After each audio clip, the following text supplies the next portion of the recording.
असल्याचा देखील अनुभव होतोय.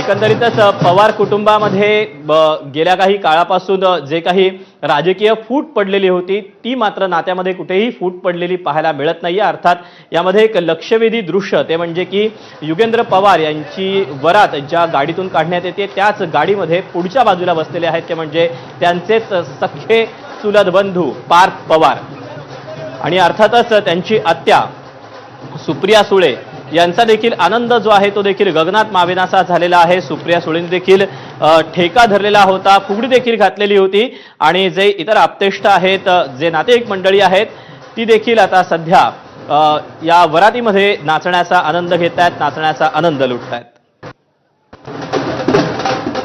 अर्थात पुन्हा एकदा पवार कुटुंब जे आहे ते देखील पुन्हा एकदा एका फ्रेम मध्ये आपल्याला पाहायला मिळणार. तर अजित पवारांची आई ही देखील पोहोचलेली आहे आपल्या नातवाच्या लग्न सोहळ्यासाठी. युगेंद्र पवारांची आजी अजित पवारांची आई या देखील आता लग्नासाठी आलेल्या आहेत.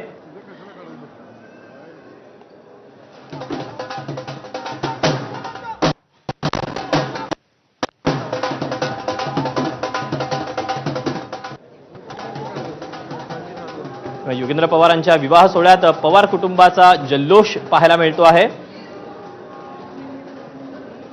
आता एक एक वराकडची जी मंडळी आहेत ती सगळी मंडळी देखील आता हॉलमध्ये पोहोचलेली आहेत.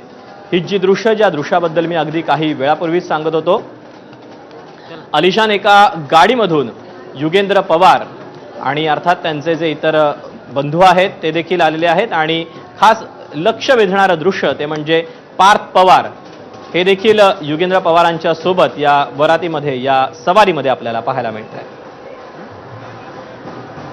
मुंबईतल्या जिओ सेंटरमध्ये हा विवाह सोहळा पार पडतो आहे. अर्थात यामध्ये अनेक राजकीय नेते देखील उपस्थित राहतील अशी देखील शक्यता वर्तवली जाते आहे. पवार कुटुंब जे महाराष्ट्रातल्या कायमच महाराष्ट्रातलं जे राजकारण आहे, महाराष्ट्रातलं जे सत्ताकरण आहे, समाजकारण आहे, या मध्ये पवार कुटुंबाचं जे महत्त्व आहे ते अनन्यसाधारण महत्त्व आहे. पवार कुटुंबाशिवाय महाराष्ट्राचं जे राजकारण आहे ते पूर्ण होऊच शकत नाहीत आणि अशातच आता अशाच एका घरातला मुलगा तो म्हणजे युगेंद्र पवार यांचा हा विवाह सोहळा पार पडतो.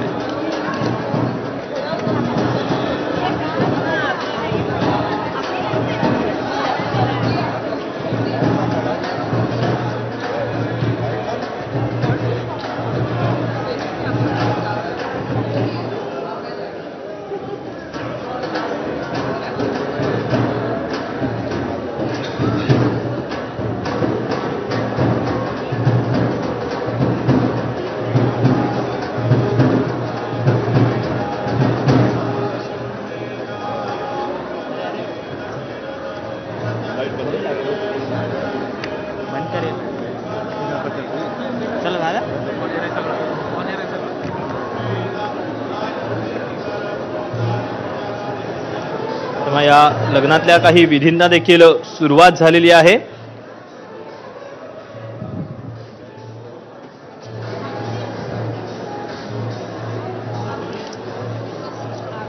एकीकडे राज्यामध्ये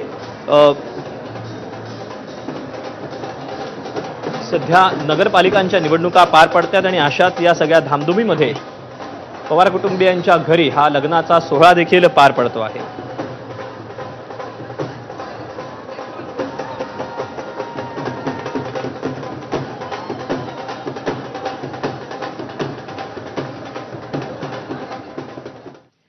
आणि या बातम्यांसोबतच बुलेटिनमध्ये वेळ झाली छोट्याशा ब्रेकची. पाहत रहा एबीपी माझा.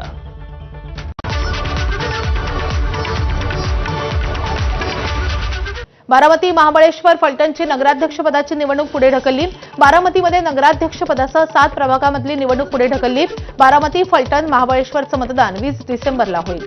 राज्यातील निवडणूक प्रक्रिया स्थगित झालेल्या 20 नगरपालिकांमध्ये अकोला जिल्ह्यामधल्या बाळापूर नगरपालिकेचा समावेश.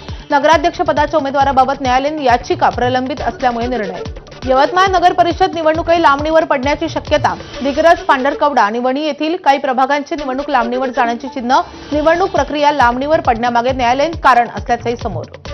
मुख्यमंत्री